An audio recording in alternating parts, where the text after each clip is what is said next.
Last name ever, first name greatest, like a sprained ankle. Last name Fink, first name Drake. Hi, and welcome to King Trending, where today we'll be looking at 10 times Drake has copied other artists. Please keep in mind that by no means do we intend to shed negative light on Drake's brand. It's just common practice in the music industry that sometimes artists will find inspiration from others and use it in their own work. With that said, if you are a true Drake fan, be sure to stay until the end of the video. And maybe even leave a like and subscribe to see more King Trending content in the future.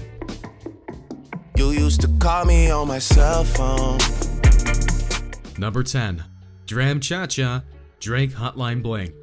One of the more prominent cases you'll see during this video involves a life feud between Dram, whom you might know for his collab on Broccoli with Lil Yachty, and Drake. The case of course revolves around what is also one of his most popular songs, Hotline Bling. The song offers a unique sort of elevator tone, which you probably hear after being put on hold for 25 minutes with your internet provider. IPSs suck. Drake already dealt with this problem regarding a Timmy Thompson sample from 1972, plus another involving his music video, which we'll get into later. But the one we're focusing on this time is the similar style between D-Ram's Cha-Cha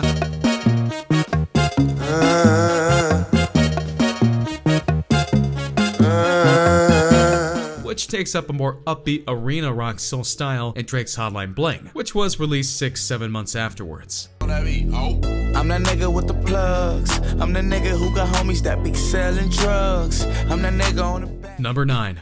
Rapping for Tay, Players Club. YG, Who Do You Love, featuring Drake. If you've ever wondered why your teachers tell you not to plagiarize, well, this is why. In the 2013 song, Who Do You Love? At first listen in, Drake made a standout appearance, until you realize his feature is plagiarized nearly word for word from Rapping for Tay's 1992 hit, Players Club. Got a shorty named XXXTentacion, she got a buddy named Young JB, and now you know the deal. We turned up in the studio late night, that's why the songs that you hear coming real tight.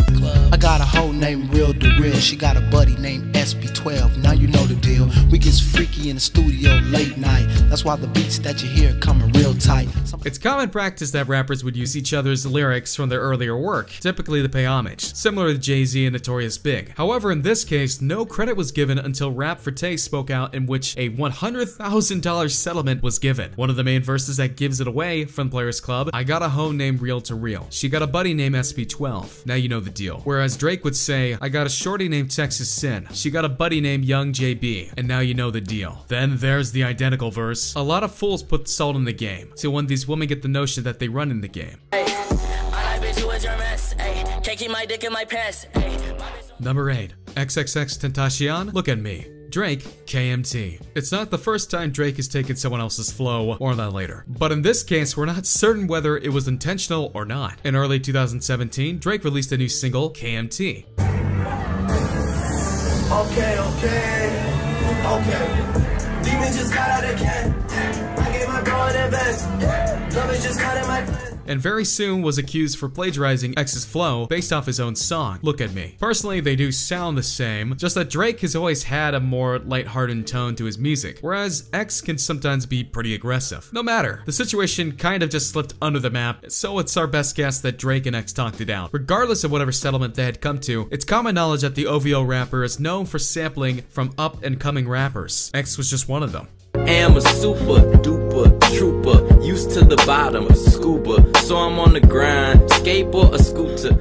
Number 7, Big Sean's flow. Alright, it's later. Comes circa 2009-2010ish, when Big Sean developed a new style of rapping, which you like to call super duper flow. The idea really is to create a one-word punchline intended to keep the flow, aka rhythm, going. A good example would be in Drake's verse from the song Forever. Aces in your city faded off the brown. Nino, she insists she got more class. We know. Swimming in the money, come and find me. Nemo. In the club, you know I balled. Chemo. The difference between this and the other moments on this list, though, is that Drake credited Big Sean for the rhyme scheme. Since then, however, the rappers have kind of taken the concept out of control and totally ruined it. Yes, we're talking about you, Nicki Minaj, with your "you at the bottom of the pole" totem, like Lamar Odom, eyeball scrotum. The crew, they loving the crew, they loving the crew, oh, they loving the crew.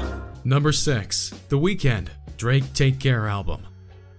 Over the past few years, the Canadian-born R&B singer has risen to the top thanks to hits like Can't Feel My Face and The Hills. However, who knows how differently things might have turned out for the artist if he hadn't given up half of his album to Drake back in 2011. As expressed in Crew Love, a song featured on the 2011 album that you worked on, that OVO and that XO is everything you believe in. Essentially the meaning that the two worked together, XO and OVO, to produce a banger album, which in the end was handed to Drake. The Weeknd, of course, was credited for his involvement, and even held a few features which got his name out there. However, his unique new wave sound featured on the 2011 mixtape, House of Balloons, was garnering a lot of attention. This influenced the end result to Take Care, somewhat copying his style for the part of the album, including songs like Crew Love, Short For Me, The Real Her, and The Ride. According to The Weeknd, it's essentially House of Balloons 2.0, which he's proud of. Number 5.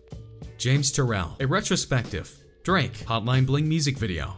Following a 2014 expedition which featured nearly 50 years of experience, James Terrell put on display James Terrell, a retrospective, which may have been what inspired the style for Drake's Hotline Bling music video in 2015. All throughout the near 5-minute music video, we are given a weirdly calm Drake dancing around in numerous glowing geometrical environments, which slowly fade into various colors and shapes, and they all look extremely similar to James' Art's expedition. Surely it's typical for music videos to find inspiration from film and TV, but this is an entirely new concept.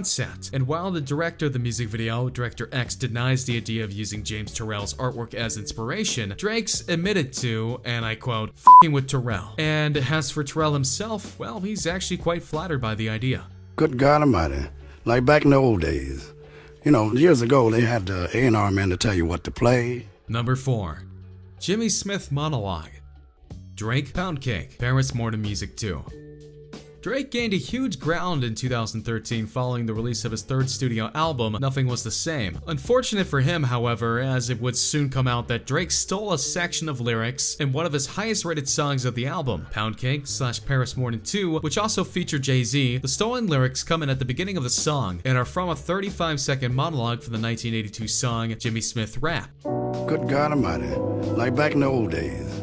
You know, years ago they had the A&R man to tell you what to play, how to play it, you know, whether it's disco or rock. But we just went in the studio and we did it. Produced, of course, by Jimmy Smith, who oddly enough is a jazz musician. Because of this, Jimmy's estate filed a lawsuit against Drake as well as Cash Money Records in 2014 for $300,000 in royalties. And despite never receiving proper permission to use the monologue, in 2017 the courts ruled the use of it fell under fair use. So despite Drake technically being in the right, the situation has led not only his fans but other artists to question how fair his samples from other artists are. Girl, I know you want it. You know I want it. Yeah, she giving me looks hotter than Luxor. Number 3. Most of his remixes. It's not often that a remix will turn out better than the original, but one featuring Drake tends to gain a lot of buzz, which isn't always a bad thing either. However, Drake will usually end up taking songs from the underground and either adding his own verse or literally rewriting it as his own. One example comes from Ram Dizzle's Sweater Man, in which Drake basically hijacks it to his own version. Girl, I know you wanna. You know I wanna. Yeah, she keep giving me a look.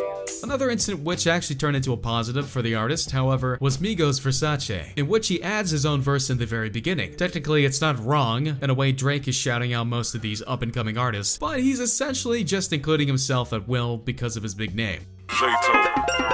Yeah. Oh shit, man, who that is? Shout out Migos, shout out Zayto one time. Drake at the Versace store. Yeah. Versace, Medusa head on me like I'm Illuminati. It's like that one kid you didn't invite over to your birthday party, but he's so popular, so you let it slide to get some clout. I go on and on, can't understand how I last so long. I must have superpowers. Number 2. Too Short, Blow the Whistle. Drake, for free. Following the release of DJ Khaled's 2016 album Major Key, on one song for free, Khaled was gracious enough to allow Drake to feature himself. One problem: the first few words seem to always be the most difficult to come up with within a verse. At least for Drake in this case, which might be why the first 2 lines are so exact to that of Too Short's opening line, Blow the Whistle. Well, aside from rap 225,000, Drake slightly changed it by rapping last 223,000. I go on and on, can't understand how I last so long. I'm must have the superpowers. Last 223,000 hours, and it's not like it's that much of a difference. Coincidentally, Drake isn't the only person to quote Too Short. Jay-Z has had his fair share, which is funny if you think about our last entry. Number 1. Scary Hours cover art.